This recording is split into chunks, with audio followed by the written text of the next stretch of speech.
Hello students, this is Raj sir from KBC academy. Last video में हमने देखा Jainism and Buddhism का starting कहाँ से हुई और साथ ही साथ जो दो विदेशी आक्रमण हुए थे, मैसिडोनिया का अटैक और फर्स्ट अटैकर साइरस जो था, इन दोनों के अटैक। उसके बाद हमारा टाइम स्टार्ट होता है मौर्यन डायनेस्टी का, क्योंकि वो जो टाइम था वो प्री मौर्यंस था। तो प्री मौर्यंस के बाद जो टाइम आएगा वो मौर्यंस डायनेस्टी का आएगा। तो जिन भी स्टूडेंटों ने अभी सब चैनल को सब्सक्राइब नहीं किया वो लेटेस्ट अपडेट के लिए सब्सक्राइब कर लें। तो आज हम स्टार्ट करते हैं मौर्यन डायनेस्टी। मौर्यन डायनेस्टी जो है वो स्टार्ट होती है 321 BC टू 185 BC तक। तो सबसे फर्स्ट रूलर जो इनके आते हैं वो आते हैं चंद्रगुप्त मौर्य।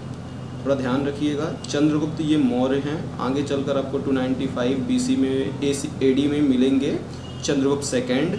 तो वो गुप्त वंश के वो अलग हैं, ये मौर्य वंश है। तो दोनों में कंफ्यूज मत होइएगा कि इन्हीं का जनरेशन होगा, वो डिफरेंट जनरेशन है।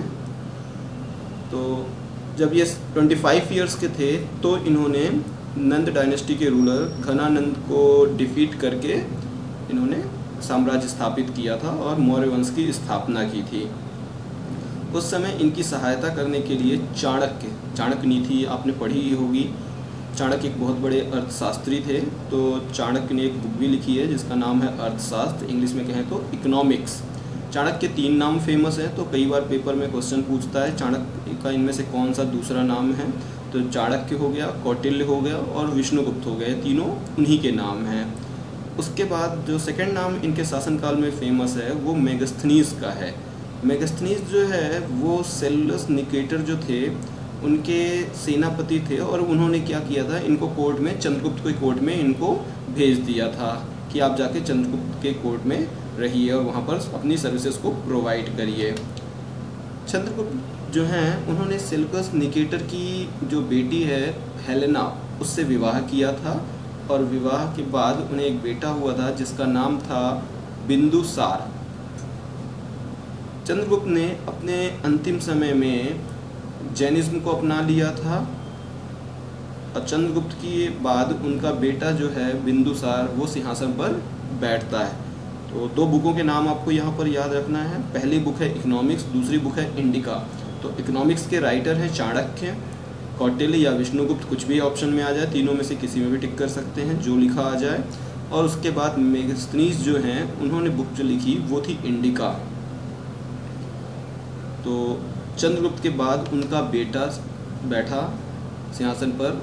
उसका जो टाइम पीरियड स्टार्ट हुआ वो हुआ 297 टू 272 BC। इनको दूसरे नाम से भी जाना जाता है अमितग्रथ। अमितग्रथ का मतलब होता है slayer of enemies. Slayer of enemies मतलब दुश्मनों का हत्यारा। उसके बाद बिंदुसार के बाद उनका 2 बेटे थे वैसे कहा जाए। पहले का नाम सुसीम था, दूसरे का नाम अशोक था। तो लेकिन चाहते तो बिंदुसार किसको बनाना था, सुसीम को राजा बनाना चाहते थे, लेकिन अशोक ने अपने पूरे 99 भाइयों को मारकर फिर वो राजा बनता है। तो बिंदुसार के समय पे अशोक को उन्होंने गवर्नर बना दिया था उज्जैन का। तो ये बात भी ध्यान रखिएगा कि अपने पूरे भाइयों को मारकर अशोक जो है वो सम्राट बना था। तो अशोक का जो अशोक द ग्रेट जो बोलते हैं उसका टाइम पीरियड स्टार्ट होता है 269 टू 232 BC। अशोक ही वो राजा था जिसके समय पे मौर्य एम्पायर जो है वो अपनी जेनिथ पे पहुंच गया था, क्लाइमेक्स पे पहुंच गया था। मतलब उसने सभी को, केवल साउथ को अगर इग्नोर कर दिया जाए तो बाकी जितना भी भारत था उस सबको कंट्रोल में कर लिया था और उसको एक बना दिया था। उसके एक्चुअल टाइम पीरियड में, मतलब बिंदुसार के बाद उनको थ्रोन तक पहुंचते पहुंचते 3 साल लग गए थे, क्योंकि उसने पूरे भाइयों को मारा था। उसके बाद बहुत सारे डिस्प्यूट्स हुए थे जिसकी वजह से 3 साल लग गए और 269 BC में उनको जो है सिंहासन मिला था।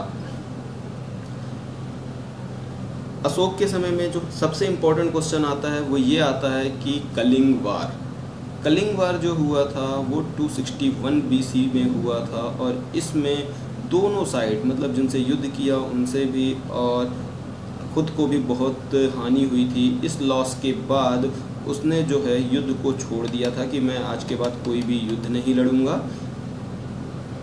अशोक का एक फेमस नाम भी है, अशोक को बोलते हैं देवनाम प्रियदर्शी।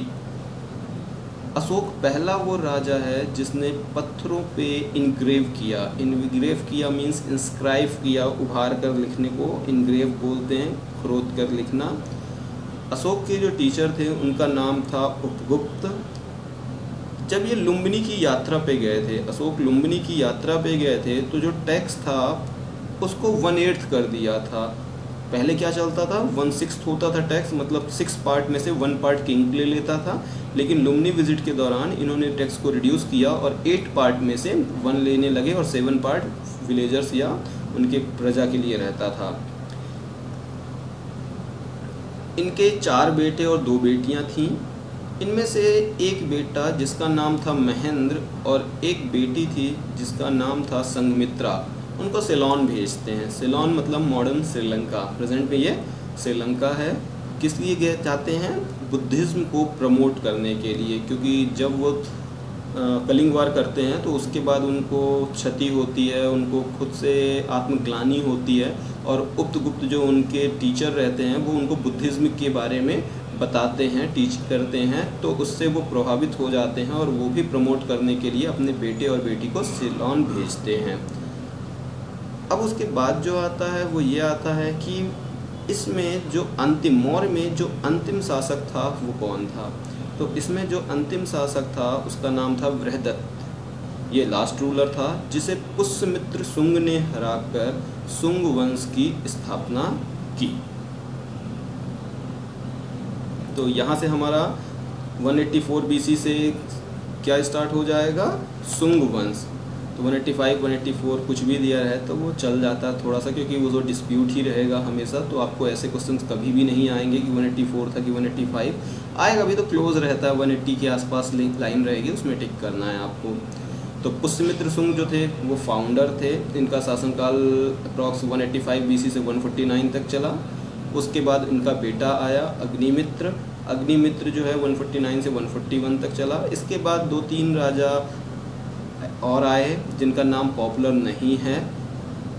उसके बाद एक जो ये 4 हैं इनमें कुछ ना कुछ ऐसी बात रहती है, फर्स्ट एंड लास्ट तो इम्पॉर्टेंट है, और उसके बाद कुछ ना कुछ ऐसा रहता है जिस वजह से हम इनको नोट डाउन करते हैं।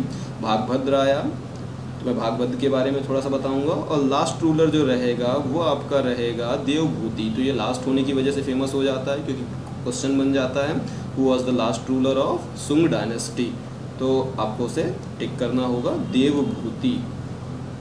तो सबसे पहले हम पढ़ते हैं थोड़ा सा पुष्यभूति के बारे में।